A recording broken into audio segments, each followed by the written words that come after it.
예수님께서 너희 의가 서기관과 바리새인보다 더 낫지 못하면 결단코 천국에 들어가지 못할 것이라고 말씀을 하셨습니다. 산상보훈을 볼 때 이 말씀을 중심으로서 보는 것이 중요하다고 했습니다. 이 말씀이 축이 되기 때문이고 대조가 되는 기준이 되기 때문입니다.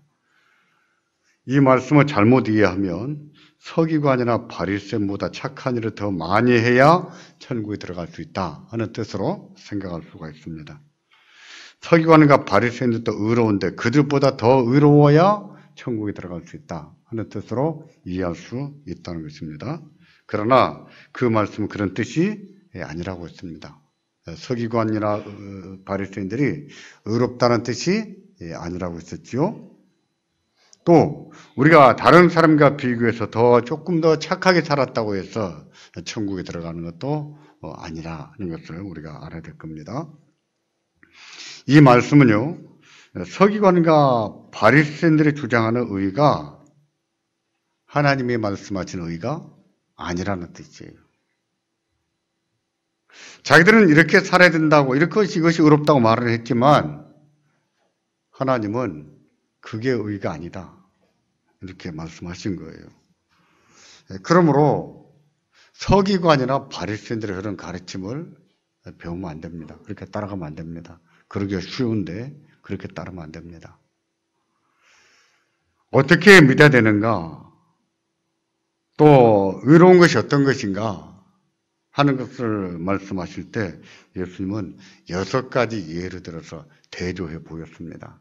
살인하지 말라는 계명, 간음하지 말라는 계명, 또 맹세에 관한 계명, 결혼과 이혼에 관한 계명, 악한 자를 어떻게 해야 되는지, 원수는 어떻게 해야 되는지 이런 문제를 통해서 예수님이 말씀을 하셨어요. 그리고 본문 6장 1절에 보시면 또 이렇게 말씀을 하십니다. 그 의와 관련돼서 같이 보실까요? 사람에게 보이려고 그들 앞에서 너희 의를 행치 않도록 주의하라. 그렇지 아니하면 하늘에 계신 너희 아버지께 상을 얻지 못하느니라. 아멘.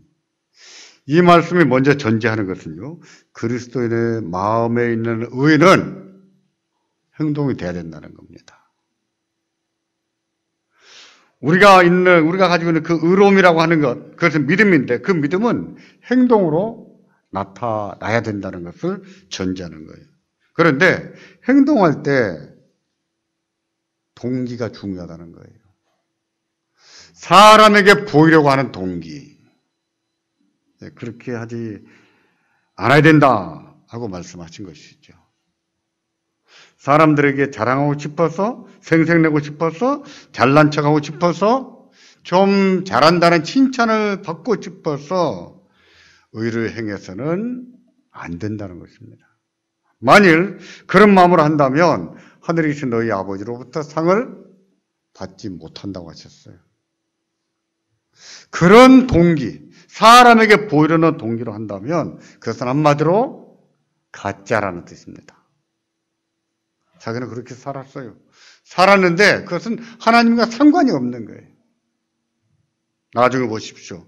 하나님은 그것을 불법이라고 하셨어요. 불법이다. 그런 것입니까? 신앙에도 가짜가 있고 진짜가 있는 것일까요? 예수를 믿어도 가짜로 믿는 사람이 있고 진짜로 믿는 사람이 있을까요? 교회에 나오는 것은 다 진짜로 믿겠다는 뜻이 아닐까요? 그렇지 않습니다. 사람들은 자신이 하나님을 진짜로 믿는 줄로 알 수 있는데 실은 가짜로 믿을 수도 있습니다. 그거 조심해야 되는 거예요. 예수님은 이런 사실을 자주자주 말씀하셨어요. 여러 번 반복했습니다. 근데 우리는 이런 것을 그냥 지나쳐버려요. 주의 깊게 듣지는 않습니다. 마태복음 13장은 천국 비유입니다. 25장도 천국 비유예요. 천국 비유에 보면 특히 25장은 세 비유가 전부 다가 교회 안에는 가짜도 있고 진짜도 있다 말씀하는 거예요. 근데 누가 가짜인지 누가 진짜인지 알 수가 없습니다. 그건 언제 하는가? 언제 할까요? 예수님이 재림하시는 그때야 알 수 있는 거예요. 그때. 예수님은요, 산상보호를 마무리하시면서 결론을 경고 형식으로 결론을 맺습니다. 경고 형식으로. 근데 그 경고를 세 가지로 말씀하셨어요. 하나는 넓은 길로 가지 마라. 사람들 그거 좋아하는데 넓은 길로 가지 마라. 그런 것이고, 두 번째는 사람들이 거짓 선자들을 잘 따르는데 거짓 선자 조심해라. 세 번째는 집을 모래 위에 짓지 마라. 짓기 편하다고 해서 평지에 짓지 말라는 거예요. 평지에. 반석 위에 지어야지 집을 모래 위에 지어서는 안 된다. 이 세 가지 경고를 통해서 결론을 말씀하십니다. 그 중에 두 번째가 거짓 선자를 조심하라는 것인데 7장 22절을 보시면 이렇게 말씀을 합니다. 그날에 많은 사람이, 적은 사람이에요? 아닙니다. 제가 늘 강조합니다. 많은 사람이 나더러 이르되 주여 주여 우리가 주의 이름으로 선지자 노릇하며 주의 이름으로 귀신을 쫓아내며 주의 이름으로 많은 권능을 행치 아니하나이까 라고 말을 할 것이라고 했습니다. 자기들은 진짜 믿음을 가졌고 그러므로 천국에 들어가야 된다고 주장을 한다는 뜻이지요. 그들은 그렇게 말했어요. 근데 그 다음 절에 보시면 예수님이 이렇게 답변하십니다. 그때에 내가 저희에게 밝히 말하되 내가 너희를 도무지 알지 못하니 불법을 행하는 자들아 내게서 떠나가라 하리라. 그때에 그 많은 사람들에게 예수님이 말씀하신다고 했습니다. 뭐라고? 밝히 말씀하시는데 뭐라고요? 내가 너희를 도무지 모른다. 나 너희 모른다. 이 불법을 행하는 자들아 내게서 떠나가라고 하신다 했어요. 자기들은 복음을 전했습니다. 귀신도 쫓아냈습니다. 병든 자를 고치는 능력도 베풀었어요. 그러기에 자기들은 진짜라는 것이죠. 천국에 들어야 된다는 겁니다. 그러나 예수님은 그런 것은 진짜라는 증거가 되지 못한다고 하셨어요.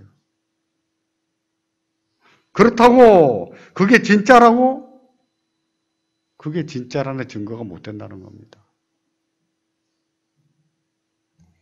그래서 내가 너희를 도무지 알지 못한다. 내게서 떠나가라 하고 말씀을 하실 것이라고 하셨어요. 보십시오. 이 사람들은 가짜입니까? 진짜입니까? 가짜예요? 진짜예요? 가짜입니다. 교회 잘 다녔어요. 심지어 전도도 했습니다. 능력도 베풀었습니다. 그래서 진짜라고 생각하는데 그런 것들이 진짜라는 증거가 되지 못한다는 거예요. 불법을 행하는 자라고 했는데 여기서 말하는 불법은 선상보훈의 말씀을 따라서 행하지 않는 것을 말합니다. 선상보훈에서 예수님이 가르치시는 그 말씀처럼 그런 동기, 그런 예수님의 말씀하시는 교훈을 따라서 행하지 않는 것, 그것은 행했을지라도 그건 불법이란 뜻이에요.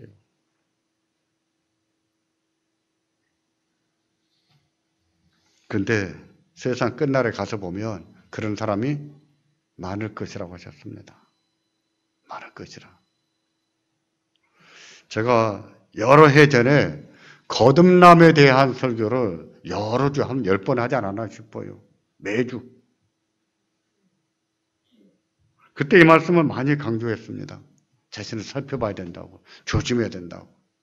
나는 구원을 받을 줄로 알았는데 막상 죽어서 보니까 천국에 못 들어가는 일이 있을까요? 없을까요? 있다는 거예요. 이게 무슨 날벼락입니까?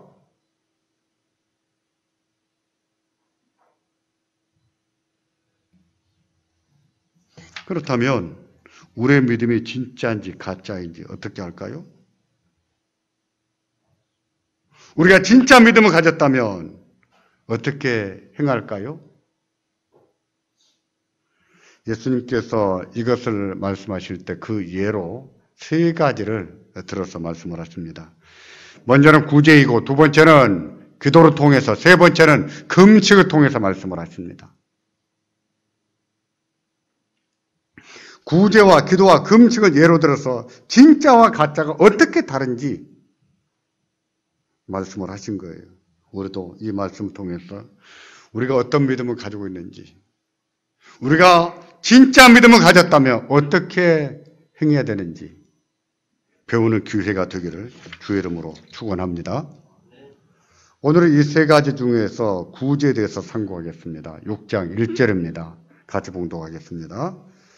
사람에게 보이려고 그들 앞에서 너희 의를 행치 않도록 주의하라. 그렇지 아니하면 하늘에 계신 너희 아버지께 상을 얻지 못하느니라.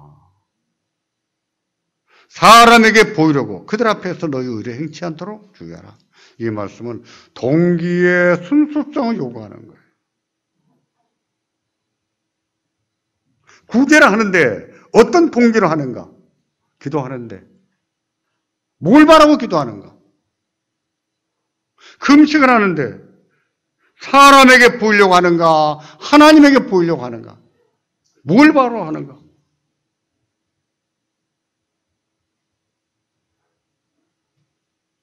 어떤 동기에 따르냐에 따라서 그것은 불량한 것이 될 수 있고 그것은 하나님이 요구하신 의가 아닌 것이 된다는 겁니다. 따라서 그런 구제, 그런 기도, 그런 금식은 하나님 앞에서 받을 상도 없다고 말씀을 하세요. 받을 상이 없습니다. 왜 이런 말씀을 하셨을까요? 당시에는 구제가 일상이었습니다. 일상이었는데, 근데 가난한 자를 도와줄 때 꼭 회당이나 거리에 사는 것을 좋아했습니다. 회당이나 거리에서 사람들을 도와주는 것을 좋아한 거예요. 회당은요, 성전이 아닙니다. 하나님 말씀을 가르치거나 예배하기 위해서 모이는 장소를 말하는데요. 이것은 구약에 보시면 유다가 바벨론에게 망한 뒤에 대거 포로로 끌려갔을 때 그때 생긴 겁니다. 그때는 사람들이 안식일이 되면 하나님 앞에 예배하기 위해서 모였는데 강가에서 모였어요. 강가에서. 그런 전통 때문에 유대인들은 어디를 여행하다가 오늘 안식일인데 어디 가면 유대인들을 만날 수 있을까? 다 알았습니다. 어디로 찾아갔을까요? 강가로 갔어요. 가면 유대인들이 모여서 예배하고 있었습니다. 바울도 그랬죠? 바울도 복음을 전하다가 안식일이 되면 어디로 갔습니까? 강가로 갔다고요. 거기 가면 안식일에는 유대인들이 꼭 강가에서 모였거든요. 그러던 것을 본토로 귀환한 후에 동네마다 회당 건물을 짓기 시작했습니다. 오늘날의 예배당과 유사한 역할을 한 것이지요. 근데 가난한 자들에게 먹을 것 좀 나눠주면서 꼭 회당에 와서 해야 되는 거예요. 왜 회당에서 했겠습니까? 모이기 좋으니까요? 그런 분도 계셨겠지만 더 많은 이유는 뭐였냐면 사람들을 보는 앞에서 나눠주고 싶었어요. 나는 이런 사람이요. 나 이렇게 항상 돕는 사람이요. 나타내기를 좋아했기 때문이에요. 서기관이나 바리새인 또 그들의 가르침을 받은 자들은요. 거리에서 나눠주는 것을 좋아했습니다. 근데 거리에서 나눠줄 때는 항상 옆에 나팔수가 대동했어요. 나팔수가 바바밤 하고 불면 사람들이 또 누가 좀 먹을 것 가지고 나와서 나눠주는구나 하고 몰려왔답니다. 그래야 되는 겁니까? 좀 찾아가서 주면 안 되는 거예요? 그때는 지금과 마찬가지로 부촌과 빈촌이 딱 구별되어 있었어요. 어디 가면 가난한 데가 많은지 다 안다고요. 근데 거리에서 나팔을 불어가지고 사람들을 끌어 모아가지고 꼭 이렇게 나눠줘야 되는 겁니까? 근데 그렇게 하기를 좋아했던 것이지요. 왜 그렇게 했을까요? 생색내고 싶었어. 자랑하고 싶었어. 사람들에게 인정받고 싶어서. 이런 동기로 구제하는 것은 의로운 것이 아니라는 것입니다. 그래서 믿음으로 하는 것이 아니에요. 하나님이 원하시는 의가 아니에요. 구제를 했을지라도 그런 동기로 하는 것은 구제가 아닙니다.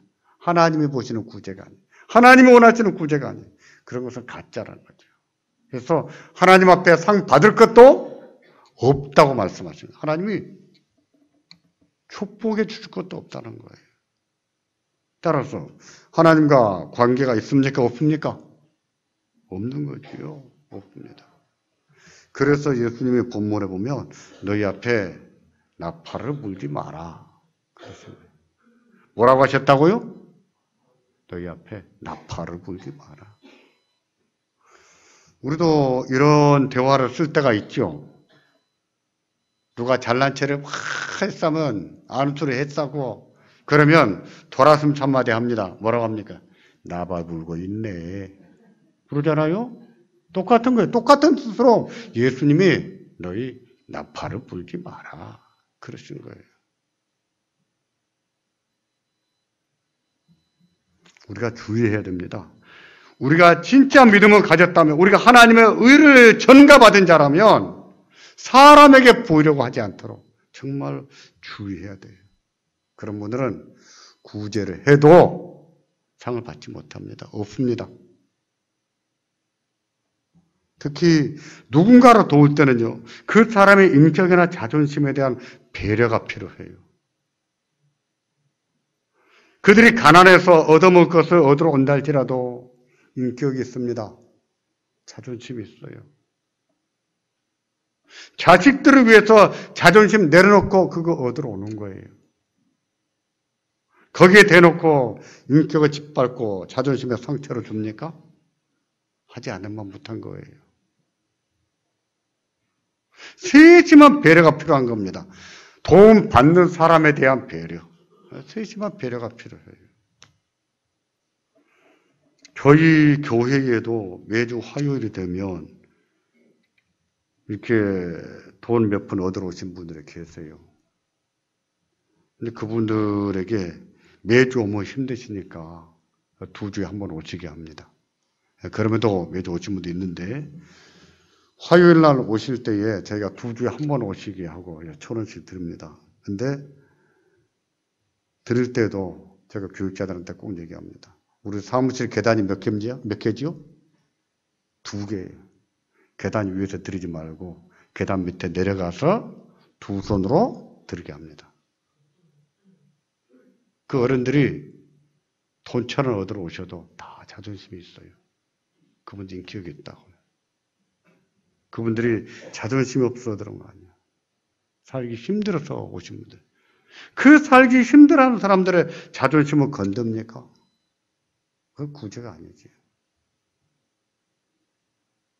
받는 사람에 대한 세심한 배려가 있어야 되는 거예요. 일반적으로 사람들은 선행과 사랑을 베풀 때 관계성을 보고 베풀려고 하는 경향이 많습니다.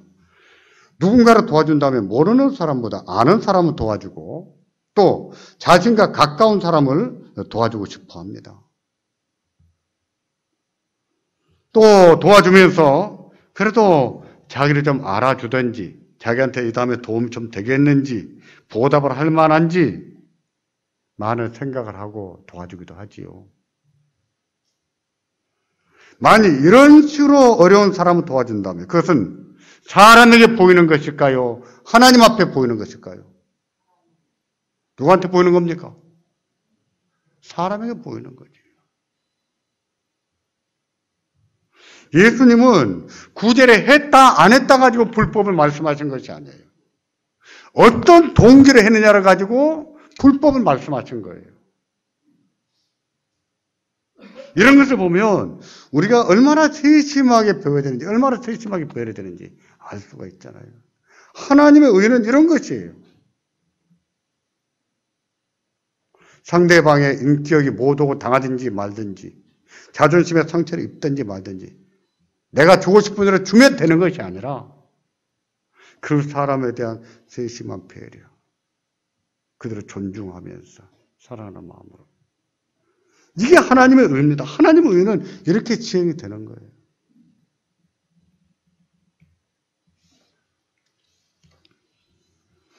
또 누군가를 도와줄 때 자격을 말하는 경우들을 볼 수 있습니다. 도움받을 자격이 있는가?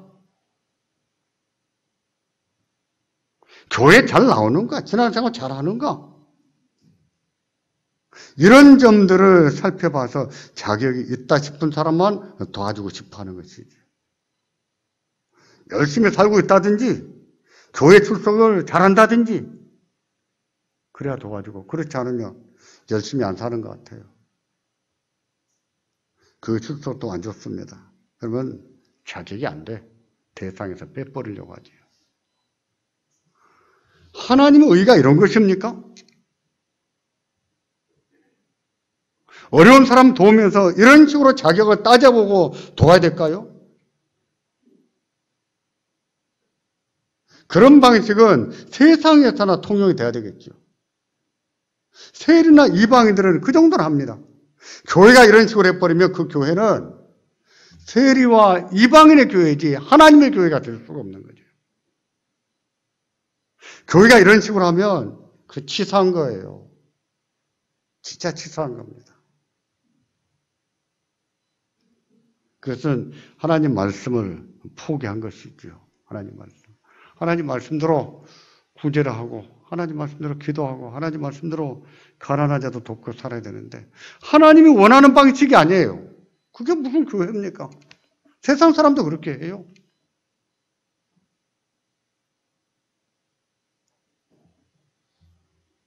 하나님의 의는 누군가를 도울 때 그와 같이 자격을 따지거나 사람에 따라서 대상을 제한하지 않습니다. 하나님은 도움이 필요하시다면 악한 자들에게도 은혜를 베푸시는 분이세요. 원수들에게도 은혜를 베푸십니다. 우리 하나님은 그런 분이시거든요. 특히 교회가 교회에 다니는 사람에게만 은혜를 베풀지 않도록 주의해야 됩니다. 그러면 세상도 해요. 세상도. 요즘은 세상도 많이 변해서 세상도 통이 커졌습니다. 그런 식으로 해서 교회가 세상에 빛이 되지를 못합니다. 소금이 되지를 못해요. 누가 그런 교회를 보고 세상에 빛을 하겠습니까? 누가 그런 모습을 보면서 예수를 믿고 싶어 하겠어요? 그것은 하나님의 의가 아닙니다. 그것은 서기관과 바리새인의 아주지요. 어떤 식으로 해야 될까요? 어떤 식으로 해야 우리의 구제가 의로운 구제, 하나님이 받으시는 구제가 될까요? 동기의 순수성을 말씀드렸습니다. 어떻게 한 것이 순수하겠습니까? 본문 3절과 4절을 보십시오. 다 같이 보겠습니다. 너는 구제할 때에 오른손에 하는 것을 왼손이 모르게 하여 그 구제함이 은밀하게 하라. 은밀한 일을 보시는 너희 아버지가 갚으시리라. 아멘. 의로운 구제, 믿음으로 하는 구제는 오른손이 하는 것을 왼손이 모르게 하는 것이라고 했습니다. 그것을 은밀하게 한다고 했는데 이 말씀은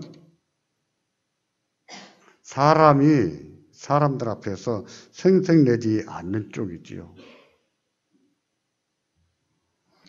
그와 같은 구제, 그런 구제가 의로운 구제입니다. 믿음으로 하는 구제예요. 그렇게 할 수 있을까요? 오른손이 했는데 왼손이 모를 수가 있습니까? 그런가요? 여러분 그럽니까? 저는 안 그렇더라고요. 어떻게 내 오른손이 하는 일을 왜 어떻게 내 왼손이 모릅니까? 제가 바보가 아닌데. 다 알지요. 이 말씀은 오른손이 하는 것을 왼손이 모른다는 것은 과장법 장르입니다. 과장법이에요. 그 정도로 은밀하게 해야 된다는 겁니다. 그 정도로 사람에게 보이려고 해서는 안 된다는 것이에요. 하나님께서 보시면 그것으로 족한 줄로 알아야 된다는 거예요. 구제를 하다 보면 우리는 조심조심히 했는데 알려지는 경우들이 있어요. 그것은 사람에게 보이는 것이다. 그런 뜻이 아니죠. 우리는 무엇입니까? 최선을 다해서 은밀하게 사람에게 보이지 않고 하나님이 보시면 족한 줄로 알고 그렇게 해야 된다는 거예요. 그게 의입니다. 하나님의 의예요. 모든 구제가 그와 같이 그같이 사람의 눈을 다 피해갈 수는 없는데, 근데 하나님은 그걸 보고 계신다는 겁니다. 그걸 보고 계세요. 어떻게 하는지, 어떤 마음으로 하는지 보고 계시는 거예요.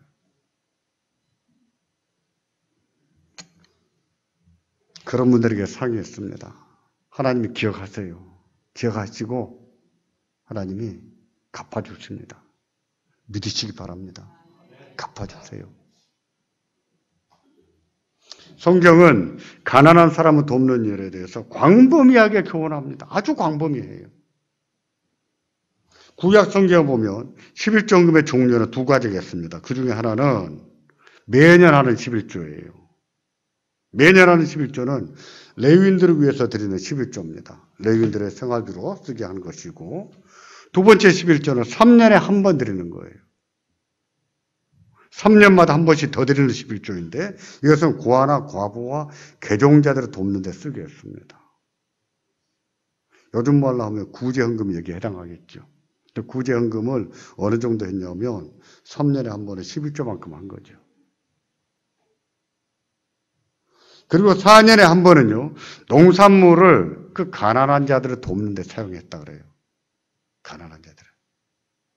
농사져서 4년째 되는 것은 어려운 이웃을 돕는 데 쓴 겁니다.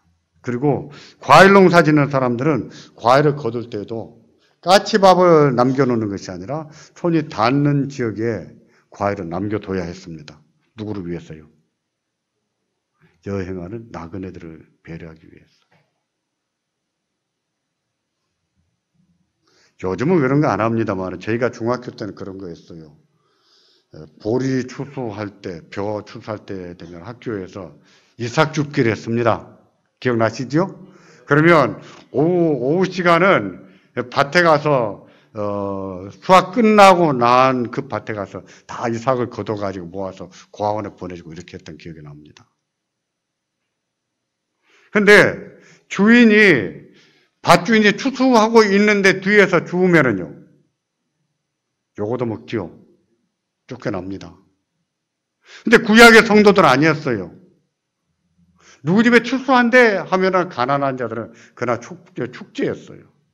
왜냐하면 주인들은 추수를 해가면서 바닥에 떨어진 이삭을 가난한 자들로 하여금 다 줍게 했거든요.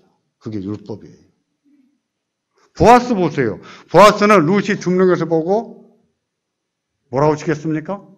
한 움큼씩 뽑아서 더 몰래 흘리게 했어요. 가난한 자들을 돕기 위해서. 하나님이 보아스를 축복하지 않았습니까? 그 보아스가 다윗의 할아버지라고요.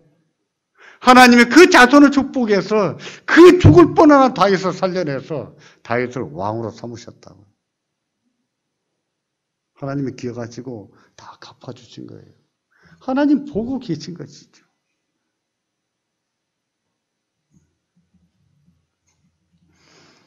우리가 어려운 이웃들을 향해서 마음을 더 열어야 됩니다. 지금보다도 더. 나는 교회에서 구제연금 했는데 그게 끝이 아니에요. 일상의 삶에서. 그래서 유대인들은요, 가난한 접시와 가난한 바구니가 있었답니다. 가난한 접시는 뭐냐면 그 접시에다가 음식과 과일을 담아서 여행자가 찾아오면, 나그네가 찾아오면 그걸로 대접했다 그래요. 가난한 바구니는요, 거기다 옷가지를 더 넣어서 그 마을에 사는 어려운 사람들 돕는 데 썼다 그래요. 정기적으로. 일상적으로 어려운 이웃들을 돕도록 항상 준비되어 있는 그런 삶을 산 것이죠. 이런 것을 보면 우리가 구제연금을 하긴 하지만 우리가 그에 비하면 얼마나 부족한지 알 수 있는 부분이에요. 교회도 헌금을 하지만 또 개인적으로도 어려운 이웃들을 돕고 살아야 됩니다. 그것도 헌금이에요. 우리 예배 모범에 보세요. 예배 모범에 읽어보시면은 예배 때 드리는 것만 헌금이 아니에요. 가난한 이웃들을 개인적으로 돕고 사는 것도 하나님 앞에 드리는 헌금이라고 명시하고 있습니다. 그것도 헌금이에요. 하나님 받으십니다. 받으시고 하나님이 필요한 때에 여러분들에게 갚아주세요. 믿으십시오. 제발 믿으세요. 잠언 19장 17절에 보시면 구제에 대해서 이렇게 말씀을 하십니다. 가난한 자를 불쌍히 여기는 것은 여호와께 꾸이는 것이니 그 선행을 갚아 주시리라. 누구한테 꾸어주는 겁니까? 하나님께 빌려드린 거예요. 하나님께. 내가 누군가를 도와줬는데 그건 하나님께 빌려드린 거예요. 하나님이 다 갚아주신다 했습니다. 전도서 11장 1절을 보십시오. 너는 식물을 물 위에 던지라. 여러 날 후에 도로 찾을 것이라고 했어요. 먹을 것을 물에 던져버리면 찾겠습니까? 못 찾겠습니까? 못 찾지요. 그게 우리 생각이에요. 근데 하나님이 찾게 하신다는 거예요. 그 말씀은 하나님이 갚아주신다는 거죠. 근데 이 말씀은 왜 하신 것이죠?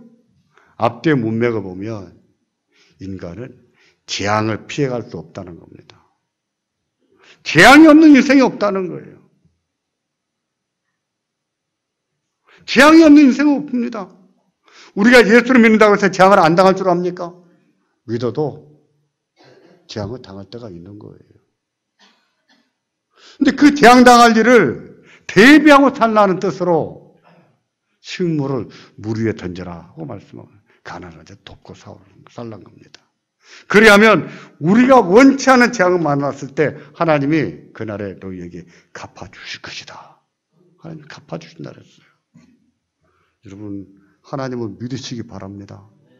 우리 하나님은 살아계신 하나님이요. 눈에는 안 보이지만 우리 곁에서 우리들을 지켜보고 계신 하나님이십니다. 우리가 어떻게 하는지 어떤 마음을 하는지 지켜보신 하나님이세요. 그걸 받으시고 하나님이 갚아주십니다. 갚아주신 하나님이세요. 그게 우리한테 얼마나 위로가 되는 줄 아십니까? 그게 얼마나 안도감을 주는 줄 아십니까? 그게 얼마나 큰 행복을 준지 아세요? 하나님이 여러분에게 갚아줄 때 여러분은 진짜 감격의 눈물을 흘리게 될 겁니다. 내가 죽을 뻔했는데 이렇게 살았구나. 그것을 경험하게 될 거예요. 그런 풍성한 은혜가 있는 것을 믿으시고 우리가 하나님의 의를 행하고 살기를 바랍니다. 사람에게 보이려는 동기가 아니라 하나님이 보시면 그것으로 촉하게 여기면서 주의 의를 행하고 사는 우리가 되기를 주의 이름으로 축원합니다. 기도하겠습니다.